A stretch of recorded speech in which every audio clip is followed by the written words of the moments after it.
Hello friends, नमस्कार। तो आज मैं आपके सामने एक स्टोरी रिप्रेजेंट करना चाहता हूँ जिसने मेरी लाइफ में काफ़ी इम्पैक्ट डाला और मैं चाहता हूँ कि मैं आपके साथ शेयर करूँ। हो सकता है कि आपकी लाइफ में भी कुछ चेंजिंग हो। तो स्टोरी की शुरुआत करते हैं और जानते हैं कि स्टोरी में क्या मॉरल छिपा है। तो स्टोरी कुछ इस तरह से है कि एक बार एक यंग मैन होता है, जवान युवक होता है, जो अपनी ज़िंदगी से काफ़ी ऊब चुका था। वो काफ़ी डिप्रेस्ड हो गया था और जब आप जानते हो हम डिप्रेस हो जाते हैं तो हमारे मन में उल्टे ख्याल चलते हैं। तो वो पर्सन भी सुसाइड की सोचता है कि यार ज़िंदगी में काफ़ी कुछ मेहनत कर ली, कुछ उसका बना नहीं, तो अब उसकी ज़िंदगी जीने का कोई फ़ायदा नहीं है। तो वो क्या करता है, सुसाइड करने के लिए किसी पहाड़ी पे चला जाता है और सोचता है कि पहाड़ी से कूद जाऊँगा और वो मर जाएगा। तो जब वो पहाड़ी पे जाता है तो वो देखता है कि एक पीपल का पेड़ है वहाँ पे, तो वहाँ पे कोई सद्गुरु, संत टाइप के बैठे थे। तो उस संत को देख के उसके माइंड में आता है कि यार ये संत मेरे को ना काफ़ी ज़्यादा नॉलेज वाला लग रहा है, क्योंकि चेहरे से अमूमन लग जाता है पता है कि कौन सा पर्सन जेन्युइन है और कौन सा पर्सन है जो दिखावा कर रहा है। तो वो उस पर्सन जो युवक होता है उसको वो काफ़ी इंप्रेसिव लगते हैं और वो सोचता है कि एक बार इनसे अपनी समस्या का के बारे में डिस्कस कर लें, हो सकता है कि वो उनके पास कुछ सॉल्यूशन हो। तो वो उनसे बताता है, बात करता है, वो बताता है, सारी स्टोरी बताता है अपनी लाइफ की कि जो उसने स्ट्रगल किया और उसके बाद उसकी लाइफ का कुछ नहीं बना।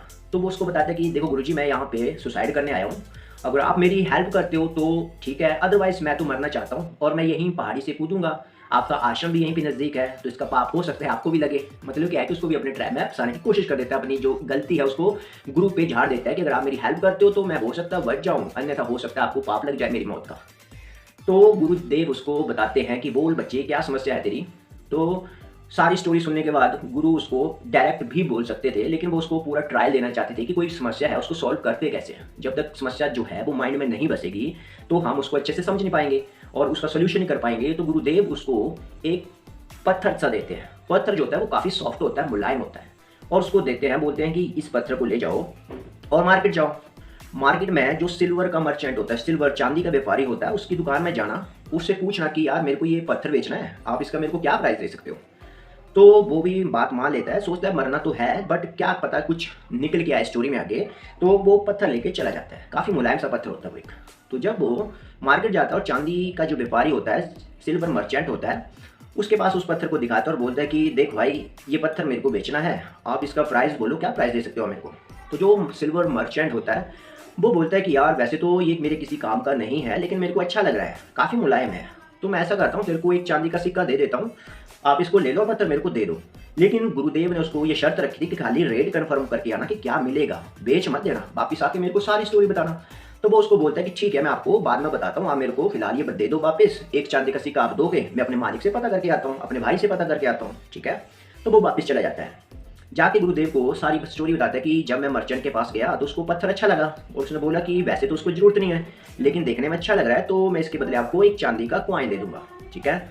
अच्छा, अब कुछ टाइम बाद गुरुदेव उसको बोलते हैं कि ये पत्थर ले जाओ और इसको जो गोल्ड का व्यापारी होता है, जो सोने का व्यापारी होता है, उसके पास जाओ, उसको सेम बात पूछना कि क्या रेट दोगे, बेचना मत उसको और वापस मेरे को बताना क्या बोलता है वो। तो वो इसी तरह की बात मान के गोल्ड मर्चेंट के पास चला जाता है। गोल्ड मर्चेंट के पास जाने के बाद गोल्ड मर्चेंट को उसको दिखाता है, तो वो बोलता है यार ये तो काफ़ी अच्छा पत्थर लग रहा है मेरे को, इसके बदले मैं तेरे को एक गोल्ड का कॉइन दे दूँगा, ठीक है? तो वो जब गोल्ड के कॉइन की बात बोलता है तो मर्चेंट जो युवक होता है वो सोचता है यार एक पर्सन मेरे को चांदी का सिक्का दे रहा है, चांदी का सिक्का मान लो ₹200 का और गोल्ड का एक कॉइन मतलब 10, 20, 30 हज़ार रुपए का। तो उसके माइंड में आता है कि यार ऐसे कैसे हो सकता है? लेकिन वो पूछता नहीं कुछ भी, वो वापस लेता है, रेट कन्फर्म करके वापस गुरु के पास चला जाता है। और सेम बात उसको बताते हैं कि यार इस बार मैं गया था तो मेरे को उसने बताया कि मैं आपको गोल्ड का एक सिक्का दे दूँगा, बड़ा सिक्का दे दूँगा, और गुरुदेव को सारी स्टोरी बता देता है। गुरुदेव सोचता है कि कुछ तो इसके माइंड में बात हो रही है, कुछ तो चला है इसके माइंड में कि एक बंदा चांदी का सिक्का दे रहा है, एक बंदा गोल्ड का सिक्का दे रहा है। तो फिर कुछ टाइम बाद उसको वो फिर बुलाता है, जो उसका युवक होता है, उसको बोलता है कि यार तू ऐसा कर, अब इसको लेके ना जो डायमंड का मर्चेंट होता है, हीरे का व्यापारी होता है, उसके पास जा और सेम बात बोलना उसको भी, बेचना मत और वापस आके मेरे को सारी स्टोरी बता देना। सेम कहना मानता है गुरुदेव का और वापस चला जाता है। तो जब डायमंड मर्चेंट के पास जाता है और उसका पूरा जो इक्विपमेंट होते हैं, जो मशीनें होती है, उसमें उसको चेक करता है वो। तो चेक करने के बाद वो आता है वापस और उसको पूछता है कि भाई तेरे को ये मिला कहाँ से? ये इतना ज़्यादा कॉस्टली है कि मैं इसकी कीमत दे नहीं सकता, 1000 सोने के सिक्के भी दे दूँगा तो भी ये कंप्लीट इसकी कीमत नहीं होगी। ये बहुत ज़्यादा कॉस्टली है, मैं इसकी कीमत आपको नहीं दे सकता। एक्चुअल में क्या था, जो पत्थर की बात हो रही है वो होता है हीरा, ठीक है? हीरे का पार्ट्स होता है। तो हीरा आपको पता है, हीरा काफ़ी कॉस्टली होता है, लेकिन जब हमने कभी लाइफ में हीरा नहीं देखा होगा तो हमें उसकी पहचान नहीं होगी। तो इस बात को सुन के वो काफ़ी शॉकिंग हो जाता है और फटाफट हीरे को वापस लेके गुरुदेव के पास पहुँचता है।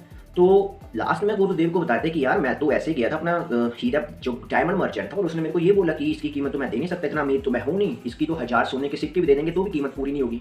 ठीक है, तो गुरुदेव उसको बोलते हैं ठीक है, तू मर्चेंट के पास गया, सिल्वर वाले के पास गया, गोल्ड के पास गया और लास्ट में डायमंड के पास गया। ठीक है, तेरे को क्या बात कहूँ मैं, लेकिन मैं क्या उनका देखने का नजरिया रहा, ऐसा क्यों हो गया कि एक बंदा है जो एक सोने का सिक्का दे रहा है, एक है जो एक चांदी का सिक्का दे रहा है, और एक है जिसने हाथ खड़े कर दी कि भाई मेरे बस की बात नहीं है खरीदना, मेरे बस की बात नहीं है, बहुत ज़्यादा कॉस्टली, इतना अमीर मैं हूँ नहीं। तो फिर गुरुदेव उसको समझाते हैं कि देख भाई, जिंदगी में भी ऐसा ही होता है। ठीक है, हीरे की परख जो है वो एक जौहरी ही जान सकता है। जिस चांदी का जो व्यापारी था उसको इसका कोई लेना देना नहीं था। ठीक है, तो उसने इसको कबाड़ समझा और मान लिया कि चल ठीक है, देखने को अच्छा लग रहा है, एक सिक्का ले ले।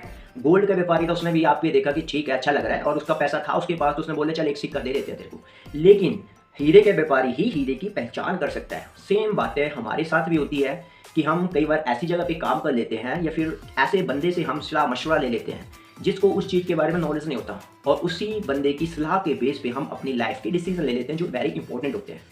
तो हमें भी हमेशा क्या करना चाहिए, उसी बंदे से उस किसी चीज़ के बारे में सलाह लेनी चाहिए जिस बंदे को उस चीज़ का नॉलेज हो। फॉर एग्जाम्पल देख लें, तो अगर हमें मान लो डॉक्टर बनना है और हम अपने पेरेंट्स से को पूछ रहे हैं कि डॉक्टर बनना है हमें, ठीक है प्रोफेशन गलत है, कैसे बनेंगे, या फिर किसी चाचा से पूछ रहे हो, मामा से पूछ रहे हो, किसी फ्रेंड से पूछ रहे हो कि डॉक्टरी का प्रोफेशन करना मेरे को, तो जिन बंदों ने खुद डॉक्टरी नहीं करी है वो बंदों को क्या गाइड कर सकते हैं कि आप किस तरह से अपनी लाइफ को सर्वाइव कर सकते हो। अगर डॉक्टर बनना है तो आपको किसी डॉक्टर जो बन चुका है, प्रोफेशनलिस्ट, उससे डिस्कस करना पड़ेगा। वो आपको बताएगा कि भाई देख मार्केट में सिचुएशन ऐसी है कि काम धंधा है, वो बताएगा, या फिर उसकी प्रोसेस बताएगा, कितना पैसा खर्च होगा वो बताएगा, तो वो आपको रियल इन्फॉर्मेशन दे सकता है। ये तो रही एक बात। आप कंटिन्यू करते हैं स्टोरी को। तो जो गुरुदेव होता है उसको मोटिवेट करता है कि भाई देख, हीरे की परख जो है वो एक डायमंड का मर्चेंट ही कर सकता है। सेम चीज़ इंसानों के साथ होती है। तो सबसे पहले तो हमें क्या करना है, अपने अंदर हमारी जो क्वालिटी है उसके बारे में पता करना पड़ेगा कि हमारे अंदर यूनिक क्वालिटी क्या है। जब हम क्वालिटी को पता कर लेंगे तो उस क्वालिटी की बेस पे अपनी लाइफ को आगे बढ़ाना चाहिए। तो वो जो पर्सन होता है वो फिर भी इतनी बात गौर से नहीं समझता, तो वो गुरुदेव से प्रश्न पूछ लेता है कि यार आप तो बात ठीक करें, कुछ कुछ मेरे माइंड में आ रहा है, लेकिन इससे मेरी स्टोरी का क्या कनेक्शन है, मैं तो सुसाइड करने आया था, आपने मेरे से ट्राई ले लिया कि आप जाओ इस पत्थर को बेच के आओ, बताओ कि क्या रेट दोगे। तो गुरुदेव उसको बोलते हैं कि भाई देख, तू अलग अलग काम धंधे कर रहा था लाइफ के पूर्व में, और तेरे को ये पता नहीं था कि तेरे जो काम कर रहा है उसमें कुछ तेरा बेनिफिट है कि नहीं, तेरा टैलेंट है कि नहीं है। जब तेरे को किसी चीज़ के बारे में नॉलेज नहीं है, वही काम करेगा तो लाइफ में तो पिटेगा ही पिटेगा। ठीक है, तो आफ्टर ऑल गुरुदेव उसको बताते हैं कि भाई देख, तू एक ईमानदार बंदा है, उसके गुण बता दें कि तू एक ईमानदार बंदा है।